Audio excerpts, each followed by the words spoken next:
listen to all that. Isn't that terrific? Yeah, actually, it's true. It is my birthday tomorrow. Yeah!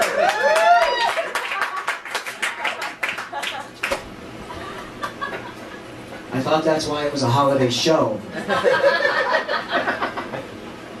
Yeah, I guess I'm a Sagittarius. Or Sagittarian, I don't know. Sagittarian makes it sound like I'm actually doing something proactive as a Sagittarius, and I'm not. And really, astrology, you know what I mean? That whole astrology and the zodiac, whatever it is, I think it's got about as much relevance to real life and society as two grown men on a cable news channel debating over whether or not Hillary Clinton should wear a pantsuit or a skirt. But there are a couple of things that I guess I can explain about the fantasy of a Sagittarius, what they were supposed to be. We're supposed to be hunters, the hunter poets. And the hunter part, I think I know where it comes from. It comes from the level of frustration that you get growing up, having a birthday that's so close to Christmas every year. And you get the classic combined gift. You have to live through 11 other months of incredibly miserable sadness attending everyone else's birthday parties. And then the poet half comes from writing about all that shit your whole life. In my life, I had 4 older brothers, so for Christmas, you know, I got a lot of hand-me-downs. My mom, God bless her, she'd wrap up a pair of hand-me-down corduroy pants that had knee patches on the knee patches. And I had a brother. My brother Chris was 3 years older than me, and his birthday's 3 days away from me. His birthday's on the 10th. So for us, in December, we got the uber combined gift. This is for Richard and Chris for birthday and Christmas. How fucking awesome.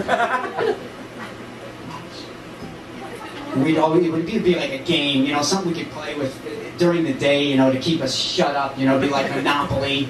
Chris was 3 years older than me, you know, so he was always the banker. He'd end up with hotels on Boardwalk and Park Place and like 1,500 orange $500 bills somehow at his end of the board. One year we got Operation, you know, and Chris, I would sit there and look up to him, and he was so amazing, you know. He'd have the tweezers there, and he'd go at Cavity Sam, and he'd remove, you know, the funny bone, and he'd remove the broken heart, and I'd look at him and I'd say, wow, that's amazing. Then it'd be my turn, and I'd get the tweezers, and I'm trying to remove the writer's cramp. He smacked me in the back of the head, the red light goes off and the bells. He turned out to be a vascular surgeon. I turned out to be a guy who can't stop bitching about playing Operation with him. You end up with the combined gifts. You end up where every year you're focused on, you're going to get one thing that's meant for you. You know, my parents weren't that evil. So every year, like one year I remember, I really asked for a ring. I wanted a ring for some reason, and my mom got me a ring, and it had the letter R engraved on it, and she said, Richard, this is made especially for you. And it only took my brother Chris about 3 hours to point out that since it was adjustable, that you could squeeze it and make it smaller, and unsqueeze it to make it larger, it couldn't have possibly have been made for me.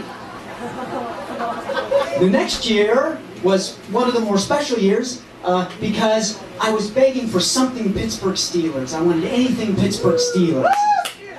Yeah, there you go. And my parents came through for me with Pittsburgh Steelers pajamas. And I was so thrilled. I was so excited about my Pittsburgh Steelers pajamas that the next day, after Christmas, I went down to Timmy Henry's house. Timmy Henry and I, we used to play one-on-one football against each other, which is a game where you sort of hike it to yourself and try to, you know, or you pass it to yourself.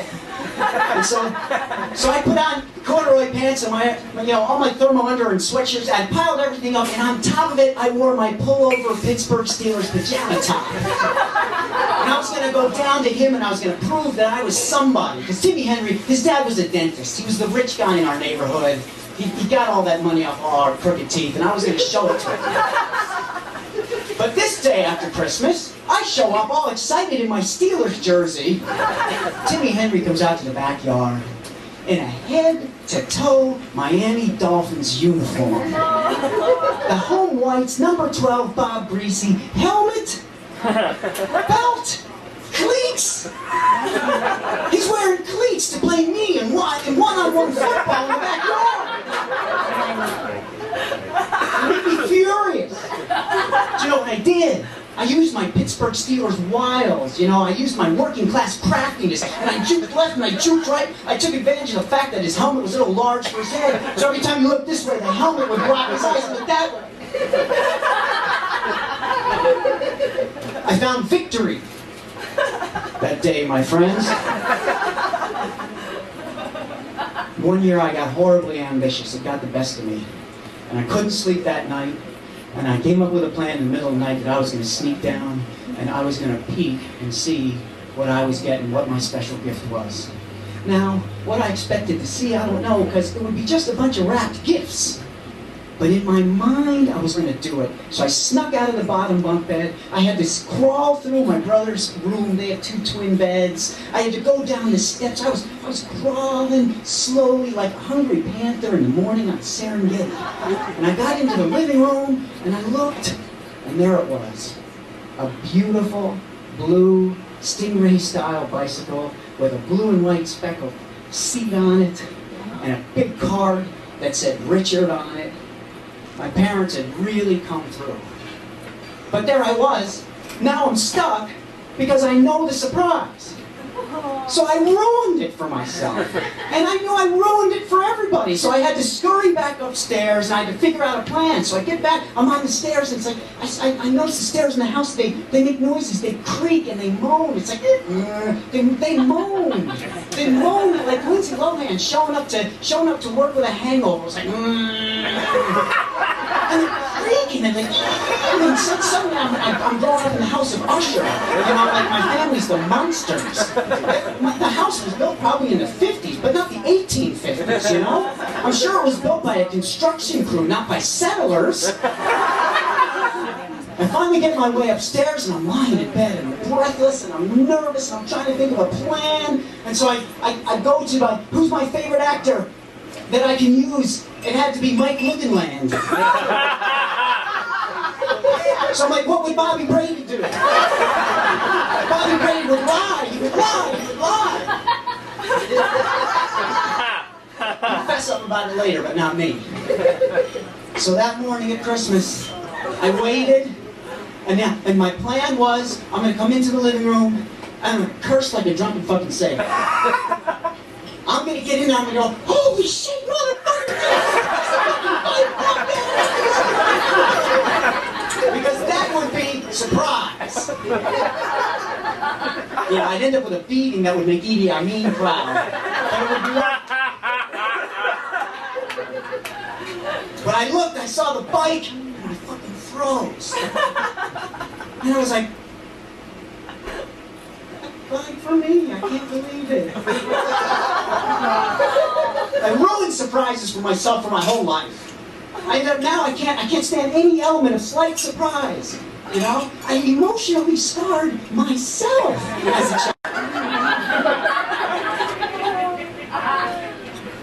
You guys have been wonderful. Have a great night.